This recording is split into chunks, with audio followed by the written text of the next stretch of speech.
Hello dear students, welcome to my YouTube channel English with Tanmoy sir. আজকে তোমাদের West Bengal বোর্ডের class 9 lesson 3 একটি English কবিতা পড়ে শোনাবো। কবিতাটির নাম হলো অটম। কবি হলেন জন ক্লেয়ার।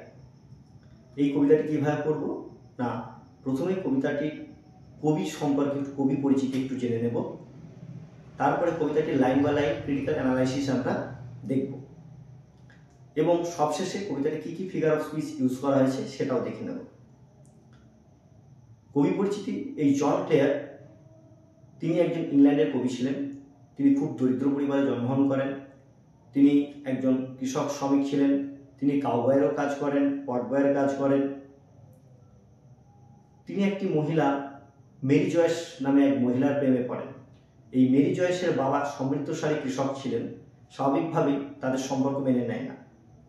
জন ক্লেয়ার পরবর্তীকালে কিছুদিন মিলিটারিতে জব করেন এবং জন ক্লেয়ার 4 বছর মতন তার জেলও হয় এবং সেখান থেকে জন ক্লেয়ার পালিয়ে আসে এবং তারপরে পরে তিনি একটি কবিতা লেখেন, এই অটম কবিতাটি।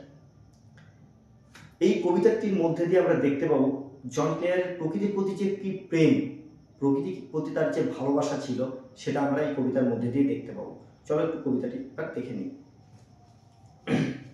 জন ক্লেয়ার 1793 সালে জন্মগ্রহণ করেছিলেন এবং মারা গেছিলেন 1864 সালে। তিনি ছিলেন, John Clare was an English poet, একজন ইংরেজ কবি ছিলেন। ফেমাস, বিখ্যাত ছিলেন for his celebratory representation of the English country side.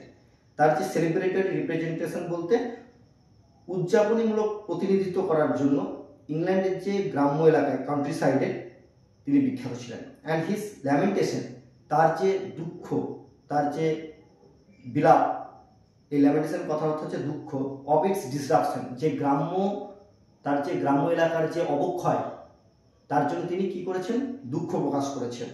Some of his notable collection of poetry, তার কিছু বিখ্যাত, নোটেবল কথা অর্থ বিখ্যাত, কালেকশন অফ পোয়েট্রি, কবিতার সংকলন।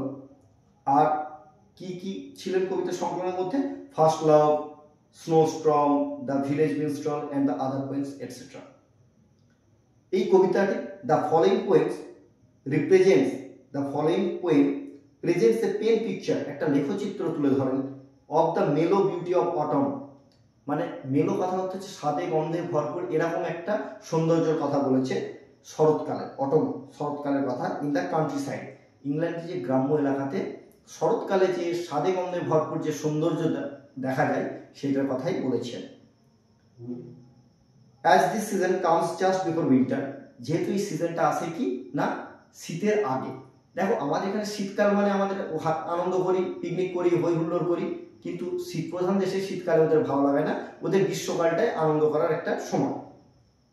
ইট ইজ ক্যারেক্টারাইজ, এটাকে বর্ণনা করা হয়েছে বাই ফলিং লিভস, ঝরে যাওয়া পাতা বলে, বার ব্রাঞ্চেস, যে শাখা পোশাকায়, পাতাহীন শাখা পোশাকা, এবং স্ট্রং উইন্ডস, জোরালো বাতাস। চলো একটু কবিতাটা পড়ে নিই। কবি কি কি ভালোবাসেন, দেখো প্রকৃতির কি কি জিনিস ভালোবাসেন কবিতাটিতে আমরা এখানে দেখতে পাবো। কবি, I love the fitful gust that shakes the casement all day. আমি ভালোবাসি ফিটফুল মানে অনিয়মিত গাস্ট, বাতাস, দমকা বাতাস, দ্যাট সেক্স যেটা নাড়িয়ে দেয়, the casement all day, casement কথা হচ্ছে কাঁচের পাল্লা, যে জানলার যে কাঁচের পাল্লা হয় দুই বোথ সাইডে খোলা যায় সেটাকে কেসমেন্ট বলা হয়।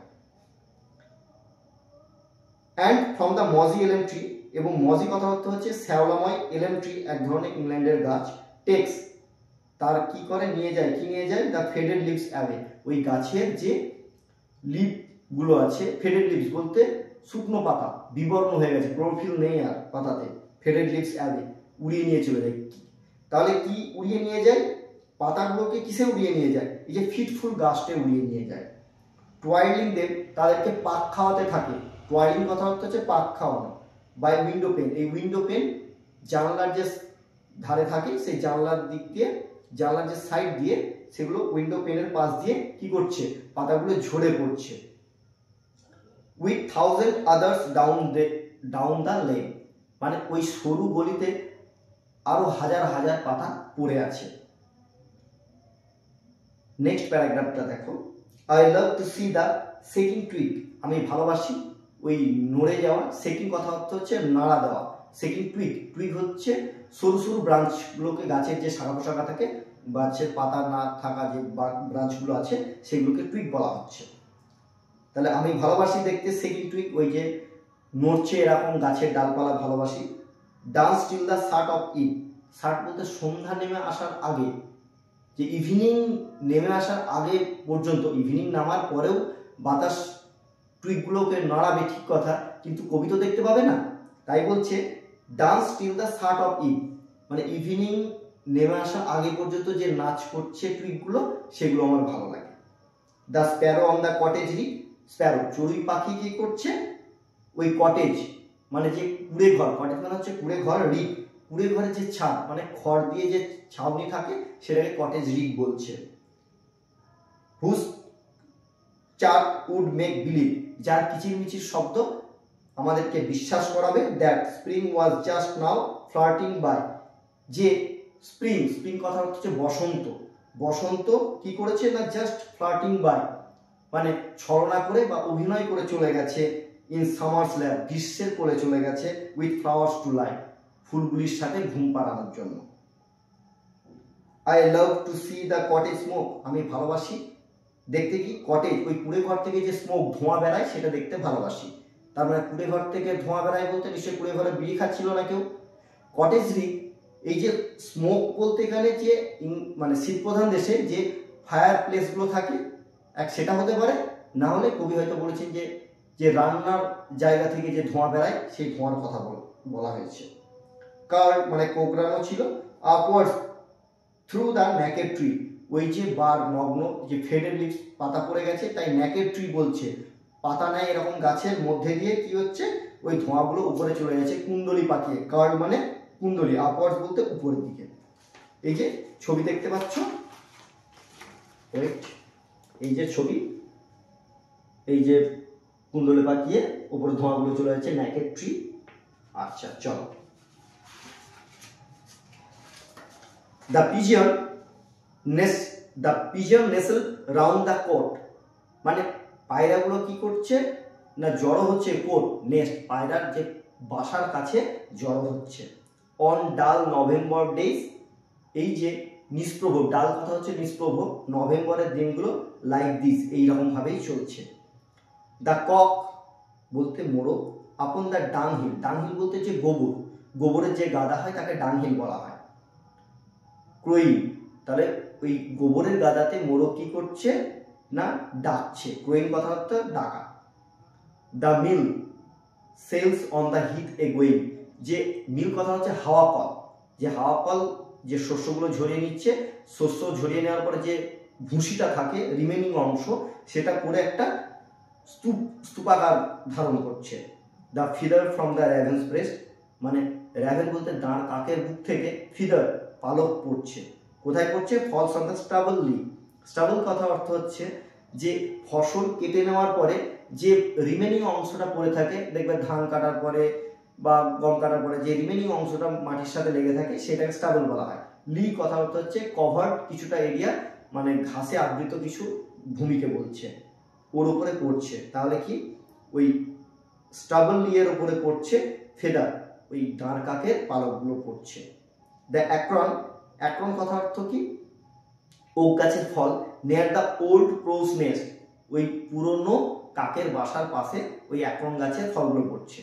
আমি জানি না ক্রোস নেস্ট, কাক তো কোনোদিনও বাসা বাঁধে না, কিন্তু কবি এখানে কাকের বাসা বলতে কি বলতে চেয়েছেন আমি জানি না, কিন্তু বলেছেন যে ওই অ্যাক্রন ফলগুলো কি পড়ছে না ওল্ড ক্রোস নেস্ট, ওই পুরনো কাকের বাসার পাশেই পড়ছে। ফল প্যাটারিং, প্যাটারিং বলতে টুকটাক করে শব্দ হচ্ছে, ফলগুলো পড়ছে ডাউন দ্য ট্রি, গাছ থেকে নিচে পড়ছে। দ্য গ্রান্টিং পিক্স, ঘোঁত করা যে শুকর, দ্যাট ওয়েট ফর অল, এইগুলোর জন্য অপেক্ষা করছিল, কারণ ওই যে বীজগুলো ওক গাছের যে বীজগুলো পড়বে তখন শুকর কি করবে, সেগুলো বীজগুলো ফাটিয়ে খাবে। স্ক্রাম্বল অ্যান্ড হারি হোয়ার দে ফল, মানে তারা হামাগুড়ি দিয়ে যাচ্ছিল, হারি তাড়াতাড়ি যাচ্ছিল, হোয়ার দে ফল, ওই যে ওক গাছের যে ফলগুলো পড়ছিল সেই ফলগুলো যেখানেই পড়ছিল সেখানে তারা ছুটে যাচ্ছিল। চলো এইবার আমরা একটু ফিগার অফ স্পিচগুলো একটু দেখে নিই। দেখো প্রথমেই পার্সনিফিকেশন আছে। পার্সনিফিকেশন কাকে বলে না, যখন ইনঅ্যানিমেট অবজেক্টকে একটা লিভিং বিং বা লিভিং ক্রিয়েচার, লিভিং পার্সনের সাথে মনে করে তুলনা করা হয় তাকে, যে I love the fitful gust that shakes, এই ফিটফুল গাস্ট অনিয়মিত বাতাস যেন নাড়িয়ে দিচ্ছে, ঠিক যেন একটা হিউম্যান বিং এর মতন বা একটা লিভিং ক্রিয়েচারের সাথে তুলনা করা হয়েছে, এটাকে পার্সনিফিকেশন ইউজ করা হয়েছে। দেখো প্রথম প্যারাগ্রাফের চতুর্থ লাস্ট লাইনটা দেখো, প্রথম প্যারাগ্রাফের last line, with 1000 others down the lane, এখানে হাইপারবোল ইউজ করা হয়েছে, মানে অতিরঞ্জিত। হাইপারবোল কখন বলা হয় না, অতিরঞ্জিত করে দেখানো, মানে পাতাগুলো তো পড়ছে কিন্তু বলছে নিচে যেন আরো হাজারো হাজারো পাতা পড়ে আছে, এখানে হাইপারবোল ইউজ করেছেন। চলো নেক্সটে আমরা দেখি যে ওনোম্যাটোপিয়া। দেখো লাস্ট প্যারাগ্রাফে দেখো যে প্যাটারিং, টুকটাক করে শব্দ, এই যে সাউন্ড, যে ওয়ার্ডের মধ্যে দিয়ে সাউন্ড বোঝাবে, একটা রিদম সাউন্ড বোঝাবে, সেটাকে ওনোম্যাটোপিয়া বলা হয়। কেমন, যে প্যাটারিং আছে, যে টুকটাক করে পড়া, গ্রান্টিং ঘোঁত করা, এটাও একটা সাউন্ডের কথা বলা আছে, এটাও একটা ওনোম্যাটোপিয়া। ঠিক আছে, আচ্ছা চলো আজকের কবিতা এখানে সমাপ্ত। তোমাদের কবিতাটি কেমন লাগলো অবশ্যই কমেন্ট করে জানিও। ভিডিওটি ভালো লাগলে লাইক, শেয়ার এবং সাবস্ক্রাইব করতে ভুলো না। ভালো থেকো, সুস্থ থেকো।